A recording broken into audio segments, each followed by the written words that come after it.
be another Rob, but it's going to be a tall mountain to climb in Salem. Salem, a very fantastic player. I think he's positioned himself to finish somewhere in the top 20 to 25 range at the very bottom on the next Panda Global rankings, if you ask me. And this is probably, I would have to guess, the 1 and 2 seed in the pool, because Cobalt, known around the Iowa area for, I mean, just being a good Rob player, gets a lot of really good placements.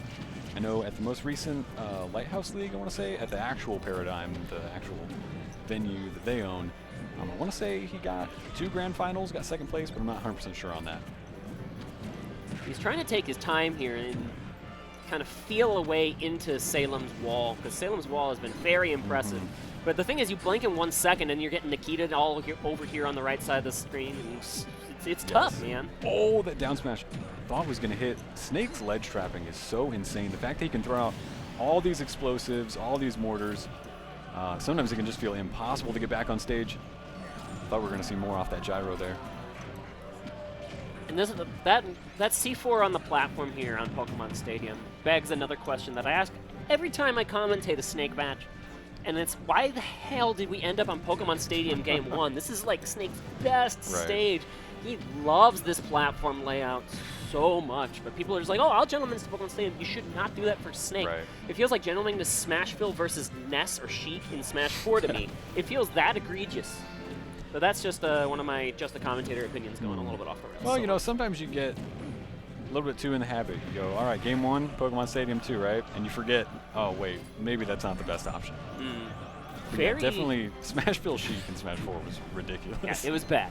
It was really bad. But that was an excellent recovery situation. That was very scary up off the top, because Cobalt used his boost to try and really get up there and chase Snake as he tried to high recover with the B reverses on his C4s and things. And he will get the snipe this time.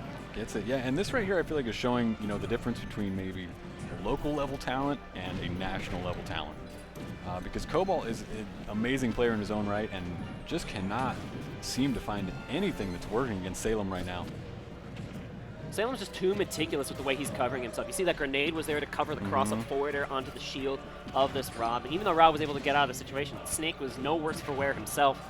And now, every time, like, he does anytime Snake presses any aggressive button at all, he has something covering him, whether it's a Nikita, whether it's an up smash, whether it's a grenade. And it's just, it's impressive. Okay, here's an opportunity for Cobalt to push the issue versus Snake, and then he breaks out of it even with the forward air. Drop down on with that forward air. I'm honestly surprised we're seeing the Salem Snake here, because he's been playing a lot of Shulk recently in singles. Actually beat DeBuzz at MomoCon with it. He's very versatile with his characters, that is true. And he was originally a Link main in Smash Ultimate, having switched over to Snake very prominently. And he's been playing, like you said, Shulk, but you know, I think it makes a lot of sense just the way you can control the pace with Snake here. And that's why Snake just seems like such a Salem character to me. And that might do it. Jab combo, not quite enough to kill off the side. Cobalt running away from this Nikita. He had to go so far up just to get away from that missile. Now he comes down with an air. He's in a tough spot still. There's very little fuel in this tank for Rob, so he has to be careful every time he expends an up B. Right, both of them are at really high percent, so they're both kind of getting blown all over the stage right now. Cobalt needs to remember, of course, that there is a C4 now on that second platform, because I kind of foresee that being the end of this game. Okay, run away from the Nikita. Okay, you can't run away from it. He chased him all over the place. That was like, it wasn't even Smash at that point, it was like Pac-Man. Like, he's just following him with this little dot on the screen. Then Nikita was like Luma. Just can't escape. Get away from me. Smash 4 Luma, dude. He's a puppet character, clearly. Just like Dice Climbers. Except when the Nikita jumps off the stage and dies, you're not screwed. Yeah. So that's convenient, at least. Right, we've got the team-up characters in Smash. We've got Rosalina and Luma, Popo and Nana, Snake and Nikita. Yeah, puppet character. They should give him his own render. It's like right next to Snake on the select screen. Soon they'll add Banjo and Kazooie to that. Soon they'll Duck Hunt's already in the game. He's kind of a puppet character or something. Look at these transitions. Oh. Well, that was almost really clean. We get so close to really brief glimpse of it. That's a sneak peek. It's later to come. That's cool. It's cool. Okay, so I honestly don't know how he just took 46%. It felt like the game just began, and all of a sudden Salem had exploded all over Cobalt. Dash attack does a ton of damage. Forward air does a ton of damage. Or not forward air, I'm sorry. Neutral air. The fork kicks does a ton of damage for Snake. It does like 30 damage for some reason. It's ridiculous. Of course, Cobalt's fighting blow for blow here on this game too. Very true. This is looking a lot better than game 1. Right now, Salem littering the stage with grenades. Cobalt not able to get away from that Nikita. It doesn't kill, though. Good DI. Oh, is he going to have enough fuel? No, that air dodge actually killed him. I don't know if he meant to air dodge up.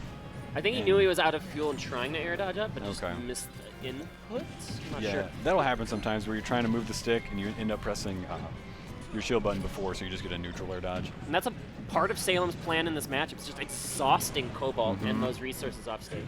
Like, one of the best tools is to stall versus the Nikita missile, but you can see the literal effect it has on Rob, that he can't do it forever. Exactly. He And just we dies saw sometimes. at the beginning of this how close it was, that first stock, and now all of a sudden, Salem has pulled this to a full stock lead, just not able to lose his first stock. And he's actually going to take the second one beforehand. Off the top goes Cobalt. And one of the things that Salem did really ingeniously in that second stock was he just kept the top. Okay, you killed yourself there. I was about to compliment you, Salem, but you just wanted to die. Salem kept the top on the left side of the stage when Rob was recovering to the right. We saw him try to throw the top a few times, but it was just off camera. Some players will like throw that top up in the air, or they'll throw it off the stage. Right. But then the top comes back faster, and that allows Rob to act with it in a more convenient situation and disadvantage. But Salem just left it sitting there, and there was nothing Cobalt could do to relieve the pressure on that right platform. Yeah, and you can't pull out another one while that one's spinning. Yes. All right, so he's got the grenade sitting there. Nicely done by Cobalt, just getting up. Ooh. Well, and then he overextended on a dash grab, and that's all she wrote. That's Two it. stock complete. Salem showing his dominance against the second player in his pool, and looks like probably going to be undefeated for him. He's looking